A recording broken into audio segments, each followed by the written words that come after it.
Certificate جاری کرتا ہے اور کمپنیاں جو ہے وہ ان بانڈز کو خریدتی ہیں, اس میں زیادہ انویسٹمنٹ کرتی ہیں کیونکہ یہ سیکیورڈ انویسٹمنٹ ہوتی ہے. یہ پیسہ اسٹیٹ بینک کے پاس جاتا ہے اور اسٹیٹ بینک آگے اس پیسے کی سرمایہ کاری کرتا ہے, انویسٹمنٹ کرتا ہے. لیکن علماء کرام کے مطابق جو ٹرم فائنانس سرٹیفکیٹس کا جو طریقہ کار ہے سرمایہ کاری کا, وہ سود پہ مبنی ہے کیونکہ وہ انٹرسٹ بیسڈ ہوتا ہے. اسٹیٹ بینک جو ہے جو ٹی ایف سیز خریدتی ہے کمپنی, اس کو اس کے اوپر انٹرسٹ دیتا ہے.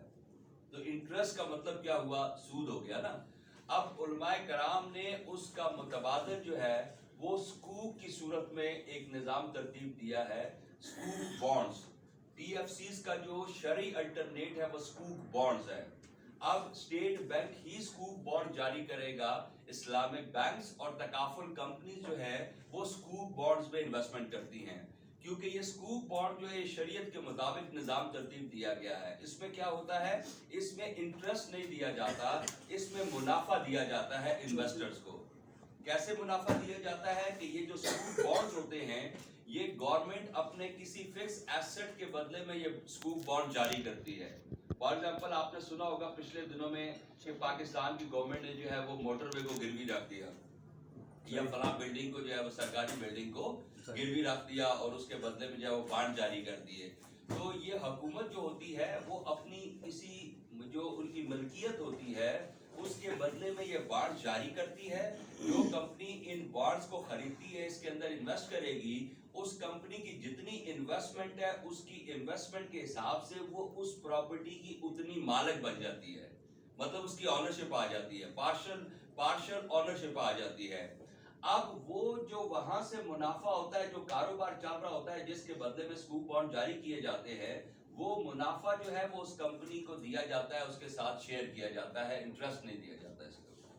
مطلب یہ ٹرانسپیرنٹ سسٹم بنایا گیا ہے کہ اس میں بتایا جائے گا کہ آپ کا یہ پیسہ جو ہے یہ کس کاروبار میں لگے گا, کہاں پہ لگے گا, اور اس کاروبار سے جو منافع آتا ہے وہ سکوک بانڈز کی صورت میں جو ہے وہ کمپنیز کو دیا جاتا ہے. جبکہ ٹی ایف سیز میں جو انویسٹمنٹس کی جاتی ہے اس میں یہ نہیں پتا ہوتا کہ یہ پیسہ آپ کا جو ہے یہ کس کاروبار میں لگ رہا ہے, اس کے اوپر صرف انٹرسٹ دے رہا ہوتا ہے اسٹیٹ بینک کہ ہم آپ کو 5%, 6%, 7% جو ہے وہ انٹرسٹ دیں گے. تو یہ مفتی تقی عثمانی صاحب اور باقی جو علماء کرام تھے انہوں نے ہی ٹی ایف سیز کا جو متبادل ہے وہ سکوک بانڈ جو ہے اس کی شکل میں جو ہے وہ ایک شرعی انویسٹمنٹ جو ہے وہ تیار کی. کیونکہ ظاہر ہے بینکس یا تکافل کمپنی جو ہے اسٹیٹ بینک کے ساتھ اگر انویسٹمنٹ نہیں کرے گی تو ان کا کاروبار نہیں چل سکتا تھا. تو پھر انہوں نے کیا دیکھا کہ ٹی ایف سیز جو ہے کیونکہ وہ سود پہ مبنی ہے تو اس کا ایک الٹرنیٹ جو ہے وہ سکوک بانڈز کی شکل میں جو ہے وہ ترتیب دیا. یہ دیکھیں Arabic name for financial certificates, also commonly referred as Sharia compliant bonds. Spooks are defined by AAOIFI. Spooks were developed as alternative to conventional bonds, which are not considered permissible by many Muslims. مطلب جو مسلم scholars تھے ان کی طرف سے T F Cs جو تھے وہ غیر شرعی جو ہے وہ قرار دیے گئے تھے, کیونکہ وہ ان کا جو انویسٹمنٹ ہے وہ کسی ایسی جگہ پہ لگ سکتی ہے جو نان شریعہ کمپلائنٹ ہوتے ہیں. فار ایگزامپل گیمبلنگ ہو گئی یا کچھ ایسا کام ہو گیا. اچھا, سکوک securities are structured to comply with شریعہ by paying profit not interest. سکوک میں انٹرسٹ پے نہیں کیا جاتا بلکہ پروفٹ پے کیا جاتا ہے, اور generally by involving a tangible asset. Tangible asset کا مطلب ہوتا ہے فزیکل ایسٹ, فزیکل ایسٹ, ٹھیک ہے جی. فزیکل ایسٹ میں انویسٹمنٹس کی جاتی ہے. فار ایگزامپل سکوک securities may have partial ownership of the property built by the investment company. مطلب جو سکوک بانڈز خریدے گا اس کی اس پراپرٹی میں پارشل اونرشپ آ جاتی ہے, اس کی ملکیت آ جاتی ہے, اور وہاں سے جو منافع جنریٹ ہوگا جس کاروبار کے بدلے میں وہ بانڈ جاری کیے گئے تھے وہ منافع ان کے ساتھ شیئر کیا جاتا ہے, انٹرسٹ اس میں شیئر نہیں کیا جاتا. تو تکافل کی انویسٹمنٹ جو ہے وہ سکوک بانڈز میں کی جائے گی. اس کے بعد سیکیورٹیز, ٹھیک ہے جی, جو آ جاتا ہے ایکویٹیز آ جاتا ہے. ایکویٹیز کا مطلب کیا ہوتا ہے, کمپنی شیئرز. کمپنی شیئرز, اور کمپنی شیئرز کا کاروبار کہاں پہ ہوتا ہے, اسٹاک ایکسچینج میں. اسٹاک ایکسچینج میں. اب مسئلہ یہ آ گیا کہ اسٹاک ایکسچینج میں بھی انویسٹمنٹ کرنا لازمی ہے کیونکہ وہ ایک اچھی انویسٹمنٹ سمجھی جاتی ہے. تو اب اسٹاک ایکسچینج پہ ہی ہمارے اسلامک اسکالرز یا باقی مسلم اسکالر جو ہیں ان کا اعتراض ہے کہ جو اسٹاک ایکسچینج ہے اس کا طریقہ کار بھی غیر شرعی ہے، شریعت کے مطابق نہیں ہے، لیکن اب انویسٹمنٹ تو کرنی ہے. تو پھر مفتی تقی عثمانی صاحب نے 2009 میں باقی علماء کرام کے ساتھ مل کے جب اسلامک بینکنگ پاکستان میں سٹارٹ ہوئی تھی تو باقی جو مسلم اسکالر تھے ان کے ساتھ مل کے اسٹاک ایکسچینج کے طریقہ کار میں بھی ایک تبدیلی لے کے آئے. اور وہ تبدیلی کیا تھی کہ 1000 سے زائد کمپنی کے کاروبار کا لین دین ہوتا ہے اسٹاک ایکسچینج میں. ان تمام کمپنیز کو دیکھا گیا، اس میں سے 30 کمپنیوں کو الگ کیا گیا، 30 کمپنیز کو الگ کیا گیا، آئیڈینٹیفائی کیا گیا کہ جن کا کاروبار جو ہے وہ جائز طریقے سے ہو رہا ہے اور شریعت کے مطابق ہو رہا ہے. پھر ان 30 کمپنیز کو جو ہے نام دیا گیا KMI 30. کیا نام دیا گیا؟ KMI 30، کراچی میزان انڈیکس 30. ٹھیک ہے، اب ان کا الگ ایک آسان الفاظ میں کہہ لیں کہ ایک الگ گروپ بنا دیا 30 کمپنیز کا، جس کو نام دے دیا KMI 30. اور پھر ان کے مالکان سے بات کر کے ان کے لیے کمپنیز کے لیے چیریٹی پرسنٹیج طے کی گئی کہ آپ اتنا پیسہ اپنے بزنس میں سے خیرات کریں گے. اگر کوئی 19-20 بھی ہے تو وہ اتنا پیسہ آپ چیریٹی کریں گے، خیرات کریں گے. یہ دیکھیں، یہ وہ کمپنیز ہیں، 30 کمپنیاں ہیں، اور یہ ان کی چیریٹی پرسنٹیج طے کی گئی ہے کہ اتنا پیسہ جو آپ کے کاروبار کا ہوگا اس میں سے آپ اتنا پیسہ جو ہے اتنے پرسنٹ پیسہ آپ خیرات کریں گے. تو اب جو تکافل کمپنیز اور اسلامک بینکس اگر اسٹاک ایکسچینج میں انویسٹمنٹ کریں گے تو وہ کس میں کریں گے؟ KMI 30 میں، کراچی میزان انڈیکس میں انویسٹمنٹ کی جائے گی. اس کے علاوہ وہ کسی جگہ اسٹاک ایکسچینج میں انویسٹمنٹ نہیں کریں گے.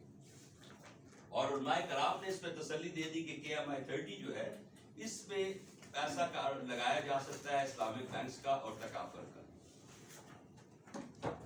اچھا، اس کے بعد یہ دیکھیں، یہ اردو میں آ گیا، اس کی بنا لو پکچر یار، قاری صاحب کے لیے بنا جو بھی میں بتا رہا ہوں.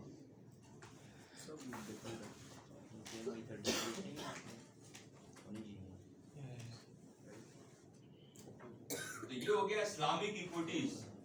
یہ میں آپ کو بتا رہا تھا اسلامک ایکویٹیز. ٹھیک ہے. اچھا، اسی طریقے سے پھر اسلامک بینکس میں انویسٹمنٹ کی جاتی ہے. اور مزے کی بات ہے کہ اسلامک بینکس جتنے بھی ہیں ان کا بھی اپنا اپنا شریعہ بورڈ ہوگا.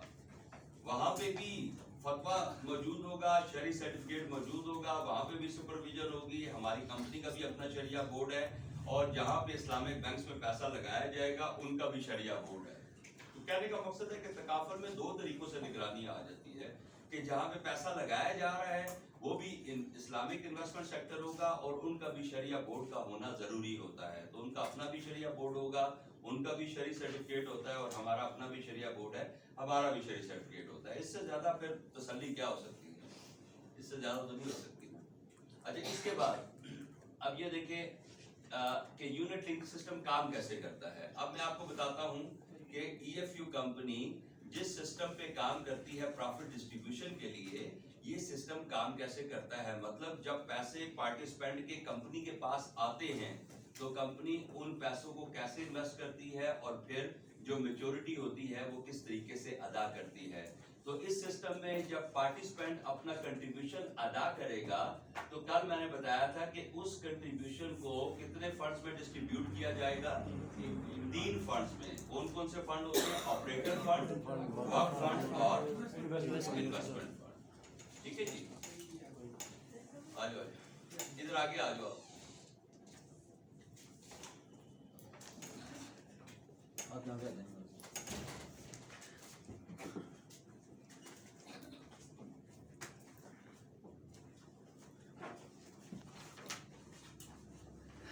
یار آج 29 کیسے لوگ ہو گئے؟ کل 27 تھے، آج 29 ہو گئے. 2 لوگ ایکسٹرا کون سے ہیں؟ یہ 2 ہاں یہ جو بھی ہیں نیو کمرز. نہیں، یہ تو کل بھی تھے نا جن کا ٹائر پنکچر ہوا تھا. ان کا کل ٹائر پنکچر ہو گیا. ہاں، ان کا ٹائر. آج تو واجد صاحب نے بتایا کہ ان کا جنرل پرابلم تھی، اس لیے میں نے کہا ایگزیکٹلی چلاؤ ادھر نہیں میں. تھینکس باس. لیکن کل 27 لوگ تھے، آج 29 کیسے ہو گئے؟ تو یہ 2 نہیں شامل تھے نا سر.